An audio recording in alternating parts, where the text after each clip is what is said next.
За сайн байцгаана уу? Дөржин боловтой юмны YouTube сувагт тавтай морилцгаана уу?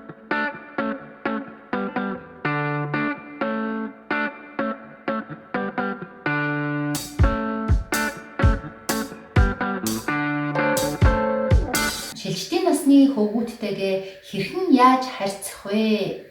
Бичлэг маань бол олон эцэг эхчүүдэд ялангуяа ээжүүдэд бол их таалагдсан учраас түүнийг үргэлжлүүлж өгөөч гэдэг хүсэлт бол надад олноор ирсэн.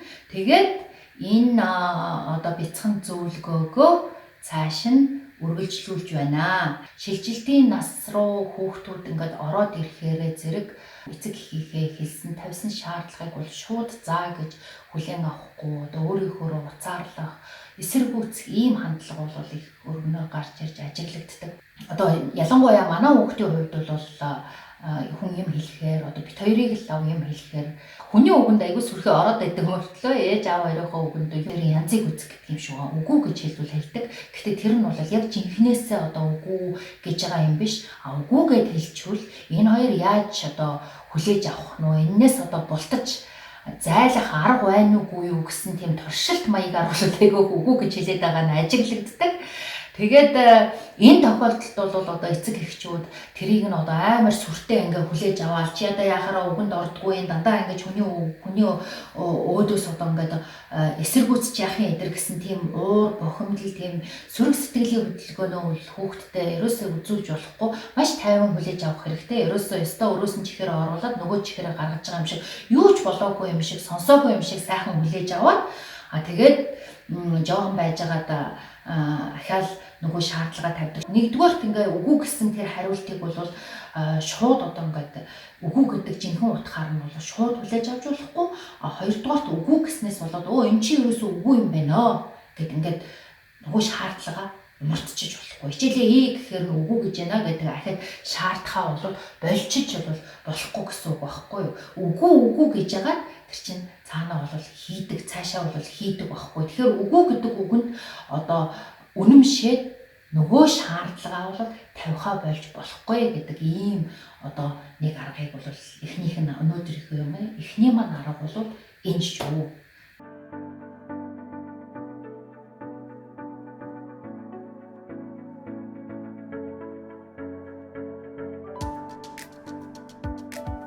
Дараагийн нэг арга бол болох болохгүйгийн хязгаар лимитийг тогтоож өгөх гэж нэрлээд байдаг юм да. Set the limits гэдэг англиар бол айгүйх хэлдэг.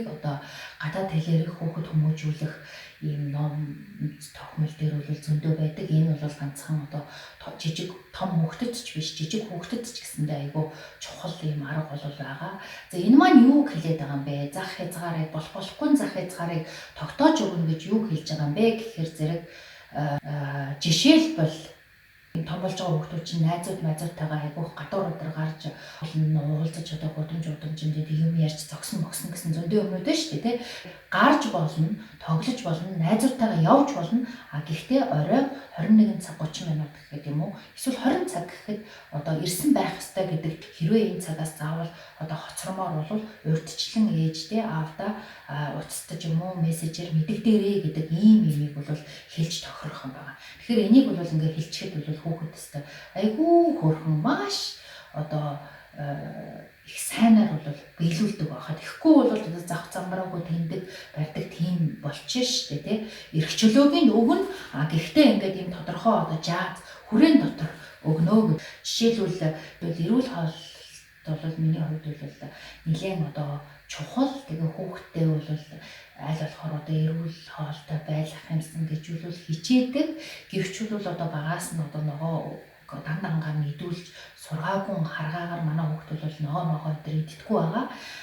Тэгэхээр зэрэг би айл болохоор тэр хоолных нь тэнцвэртэй байдлыг нь хангахын тулд хүүхдээ юу гэдэг чи өдөр заавал нэг луг идэн дараа гэсэн ингээд юм нэлээд дөрөнтэй байхгүй юу? За тэгээд тэрэнд маань бол бас нөгөө нэг сайн хоолноос гадна муу хооллыг бас хязгаарлаж өгөх тийм нөгөө нэг дөрмнүүд нь байна гэсэн үг. За жишээлбэл өдөрт нэг луг идэх, өдөрт нэг луг нэг алим тэгээд 7 хоногт нэг удаа ногооны зутан шөөл өдөрт ингээд нөгөө нэг талхан дээр нөгөө юу шоколад ингээд энэ төрхлөг тэрхэж иддэг шүү дээ. Тэгээ чихэр ч юм уу юм чи би болохоор зэрэг шоколад нь би одоо хэрвээ ингээд яг ингээд хязгаарл тавьж өгөхгүй нөгөө хүүхэд чинь одоо эзэн талах болгон дээр дандаа шоколад түрхэж идчих гээд болдгоо. Тэгэхээр чинь нөгөө авах чихрийн хэмжээ ихтэж шүү дээ. Тэгэхээр зэрэг би одоо чи өдөрт 2 зүсэм талхан дээр л шоколадын турхлаг одоо хэрглэж түрхэж идэж болно гэх мэт ингээд сард нэг удаа одоо бэлэн гомн идэж болно. Тэгээ сард нэг удаа Макдоналдс одоо нэг удаа кебаб идэн нэдэр гэсэн одоо зах хязгаартай. Тэгэл нөгөө манай хүүхчин шинэ сар гахаар ээжээ одоо энэ нэг сар гарцсан шүү. Би одоо энэ сарынхаа бэлэн гомн гэдий гэж тэгэнгүүт нь би тэгээд ингээд өгч байгаа байхгүй юу. Гэх мэт ч болохгүй ингээд зааг хязгаарыг хүүхдтэй урьдчлаад ингээд хүүхдтэйгээ харилцан тохироод ойлгуулчих юм бол нөгөө хүүхд чинь бол тэрэн дотроо бол ингээд найс цаашаа өдрийн найсан цааш нь болгонуулах гэхээс биш юм чөлөөтэй хөрвөх юм тодорхой хэмжээний хязгаарлалт бол эрх чөлөөг олгож өгöd байна гэсэн үг ээ.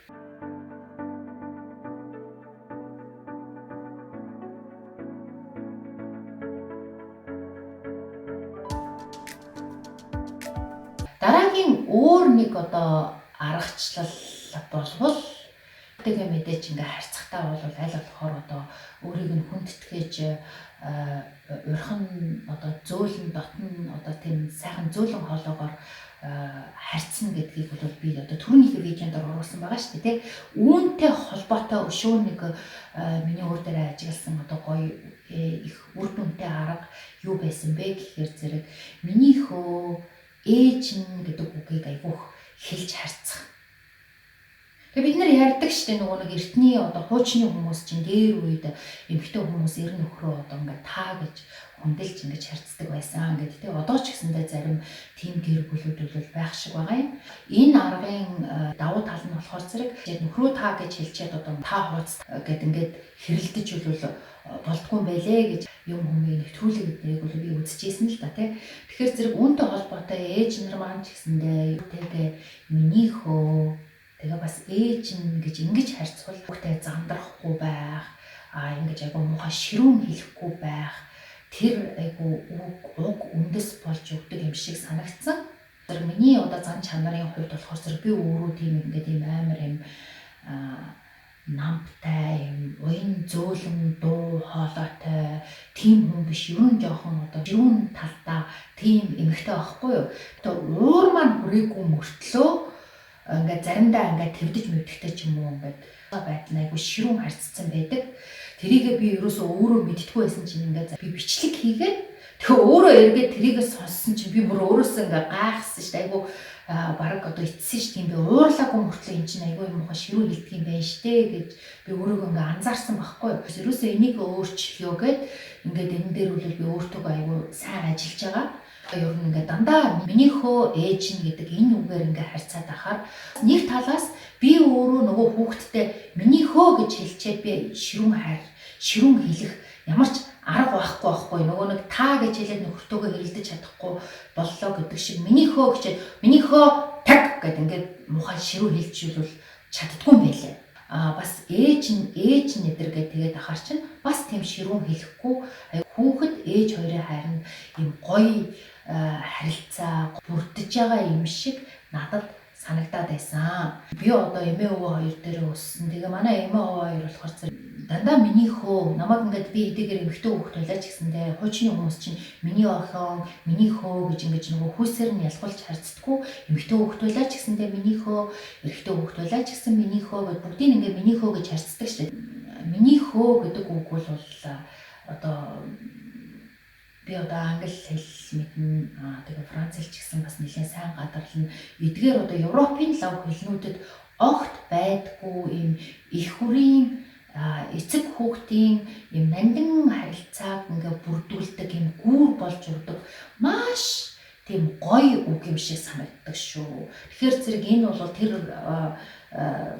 одоо май сан гэдэг бол тийм тэр чинь баг май сан гэвэл баг ингээд хүндий байгаа юм шиг тийм үг ингээд яаж тэгээд эдгээр чинь сүртэй ингээд дотн байлаа гэхэл миний хонгорооч гэдэг юм май даалн ч гэдэг юм миний одоо зүгийн бол минь май хааны ч гэдэг юм уу тиймэрхүү маягаар эсвэл нэр мэрээр нь л хэлнэ гэхээс биш минийхөө гэсэн үг англи болон франц дээр хэлнүүдэд байхгүй маш гоё нандин үг учраас та нар одоо эцэг эхчүүд минь хайраа маяа гүнжээ хам хөвгүнэ гэсэн тийм сонио үг хэлжсэний хооронд миний хөө эсвэл бас миний охин гэсэн ийм үгнүүдээр айгүйх хэрэгжилж ивэл гоё шүү. Тэгээ манай эмээ эднэр болохоор зэрэг одоо заримдаа миний хөө эмээ өвөд миний хөө гэжсэн заримдаа одоо бас ингээд инхрийлэхээр миний хүүхэн чинь миний бор хүүхэн чинь гэдэг юм уу гэл ингээд тэр тэгж мэгж харцдаг байсан. Тэгээ тиймэрхүү харьцаагаа бол бид нар одоо Монгол уламжлалаасаа ингээд ирээдүйн үе рүүгээ ээж аав маань авч оруул айгүй гоё юм шиг санагддаг аа.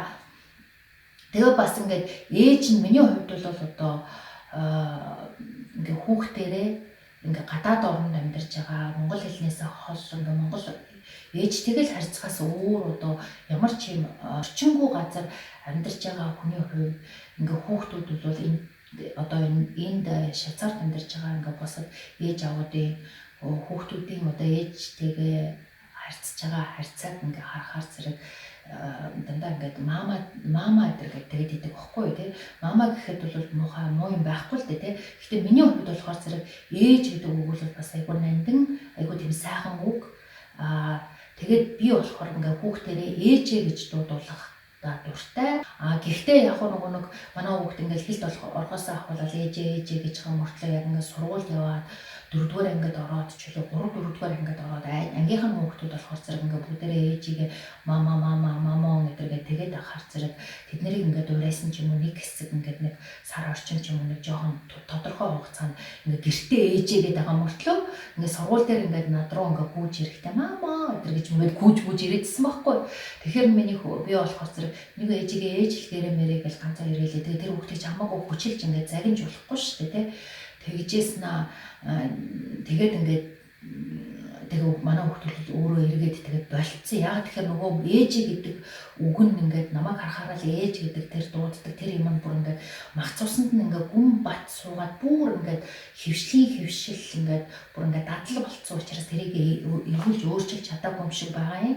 Гэхдээ одоо нэгэнт одоо ингээд мама гэдэг ингээд мама гэдэг дуудуулаад байгаа гадаадд амьдарч байгаа бусад монгол ээжүүд маань загинж аашилахын хооронд дандаа ингээ өөрөө ярихдаа би гэхгүйгээр ээж нь миний хөө гэж тэгээд хэлээд байх юм бол эргээд нэг өдөр хүүхд чинь айгуул ээж гэж ч болох юм ээж гэдэг юм аа гэхэд тэр ээж гэдэг үгийг одоо сэтгэл оюун ухаан санаанд нь бол одоо бат гүн оногшуулж өгч байна гэсэн үг.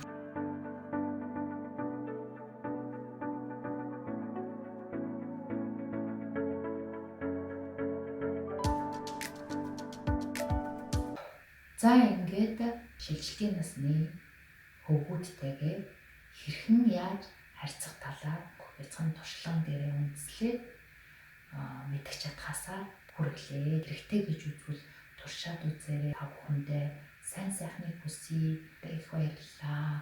Баяртай.